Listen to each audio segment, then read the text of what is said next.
এনপিএছৰ বিৰুদ্ধে যি সংগ্ৰাম সেই সংগ্ৰাম আকৌ তীব্ৰতৰ হৈছে। এটা কথা আমি উল্লেখ কৰিব বিচাৰিছোঁ, যিটো সময়ত বিৰোধীৰ সৈতে একত্ৰিতভাৱে প্ৰতিবাদৰ চিন্তা চৰ্চা কৰিছিল, সেই সময়ত এনপিএছ বিৰোধী এই সংগ্ৰামখন তীব্ৰতৰ হ'ব বুলি আশা কৰা হৈছিল। কিন্তু তাৰ পাছত বিৰোধী যেনেদৰে থানবান হ'বলৈ আৰম্ভ কৰিছে, সেই মুহূৰ্তত সঁচাকৈ ভাবিবলগীয়া বিষয়টো হৈছে যে এই এনপিএছ বিৰোধী সংগ্ৰামখন অপিএছৰ বাবে যিখন সংগ্ৰাম, অপিএছৰ দাবীত যিখন সংগ্ৰাম, সেই সংগ্ৰামখন আকৌ কিমান দিনলৈকে থাকিব, এই বিষয়খিনি গুৰুত্বপূৰ্ণ।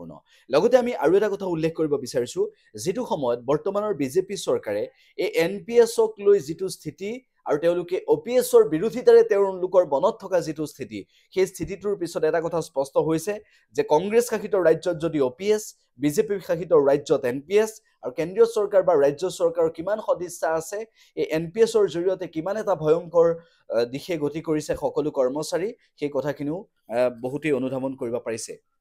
লগতে আমি এটা কথা উল্লেখ কৰিব বিচাৰিছোঁ যে এনপিএছ বিৰোধী যিখন সংগ্ৰাম, সদৌ অসম চৰকাৰী এনপিএছ কৰ্মচাৰী সংস্থাই এই সংগ্ৰামখন লোকসভা নিৰ্বাচনৰ প্ৰাক্ষণত অধিক তৎপৰতা দেখুওৱাটো প্ৰয়োজন হৈ পৰিছে এইবাবেই যে এই মুহূৰ্তত যদি এই এনপিএছৰ বিৰুদ্ধে সংগ্ৰামখন তীব্ৰতৰ নহয়, তেনেহ'লে লোকসভা নিৰ্বাচনৰ পৰৱৰ্তী সময়ত আগন্তুক 2টা বছৰলৈকে কোনো কাৰণতে এই সংগ্ৰামখনত কিবা এটা যে আগবাঢ়িব, সেয়া কিন্তু আমি কোনো কাৰণতে ক'ব নোৱাৰোঁ। কিয়নো এইবাবেই ক'ব নোৱাৰোঁ যে লোকসভা নিৰ্বাচন যোৱাৰ পিছত তেওঁলোকে গুৰুত্ব কিমান দিব, সেয়াও গুৰুত্বপূৰ্ণ।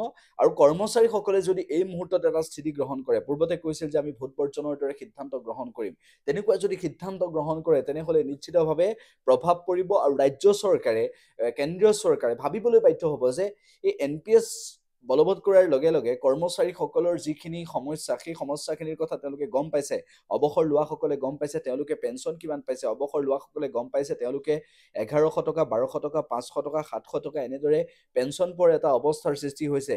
60-70 হাজাৰ টকাত অৱসৰ ল'লে 2000 টকা পেঞ্চন পাইছে, এনেকুৱা এটা অৱস্থাৰ সৃষ্টি হৈছে সেইসকল লোকৰ মাজত। আৰু তেনেকুৱা এটা সময়ত বৰ্তমানৰ চৰকাৰখনে গুৰুত্ব প্ৰদান কৰা নাই।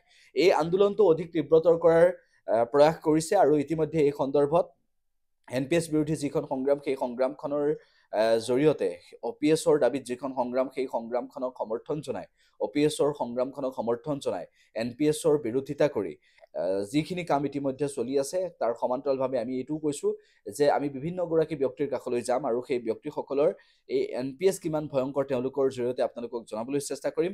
আমি এই অভিযান আৰম্ভ কৰিছোঁ। আৰু লগতে আৰু এটা কথা উল্লেখ কৰিব বিচাৰিছোঁ যে বিজেপি চৰকাৰে এবাৰ ভবাৰ প্ৰয়োজন আছিল যে যিটো সময়ত কেন্দ্ৰীয় চৰকাৰে, যিটো সময়ত ৰাজ্য চৰকাৰে যিবোৰ কথা বা যিবোৰ তেওঁলোকে নিৰ্বাচনৰ প্ৰাক্ষণত প্ৰতিশ্ৰুতি দিয়ে, সেই প্ৰতিশ্ৰুতিবোৰৰ সমান্তৰালভাৱে কৰ্মচাৰীৰ বাবে আটাইতকৈ ডাঙৰ ভয়ংকৰ বিপদটো হৈছে এই মুহূৰ্তত এনপিএছ। সেই এনপিএছৰ দৰে বিপদটো আঁতৰ কৰিবলৈ হ'লে, এনপিএছৰ দৰে বিপদটো নাইকিয়া কৰিবলৈ হ'লে চৰকাৰী কৰ্মচাৰী সংস্থাই, এনপিএছ কৰ্মচাৰী সংস্থাই যিটো দাবী জনাই আছে যে এনপিএছৰ বিৰোধিতা কৰি অপিএছ দাবী কৰি আছে, আৰু সেইবাবে সেই চৰকাৰখনেও সেইটো গুৰুত্ব প্ৰদান কৰিব লাগে।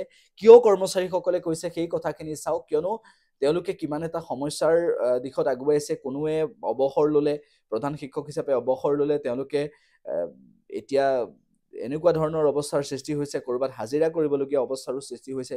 এনেকুৱা ধৰণৰ এটা অৱস্থা, অপিএছৰ দাবীৰ যিখন সংগ্ৰাম, অপিএছৰ দাবীত যিখন সংগ্ৰাম চলি আছে, পুৰণি পেঞ্চন ব্যৱস্থাৰ দাবীত যিখন সংগ্ৰাম চলি আছে, নতুন পেঞ্চন ব্যৱস্থাৰ বিৰোধিতাৰে যিখন সংগ্ৰাম চলি আছে, নতুন পেঞ্চন ব্যৱস্থাৰ বিৰোধিতাৰে পুৰণি পেঞ্চন ব্যৱস্থাৰ সমৰ্থনত যিখন সংগ্ৰাম এতিয়া চলি আছে, সেই সংগ্ৰামখনলৈ সৰ্বস্তৰ জনতাই সমৰ্থন জনোৱা প্ৰয়োজন। আৰু কৰ্মচাৰীসকলে নিজৰ ভয়ংকৰ বিপদৰ সন্মুখত যেতিয়া সেই এনপিএছ বুলি গম পাইছে, এনপিএছ কিমান ভয়ংকৰ সেই কথা গম পাইছে, কোম্পানীৰ লাভালাভ হ'লেহে তেওঁলোকে টকা পাব, এনেকুৱা ধৰণৰ এটা অৱস্থা, সেই অৱস্থাটো কোনেও নিবিচাৰে।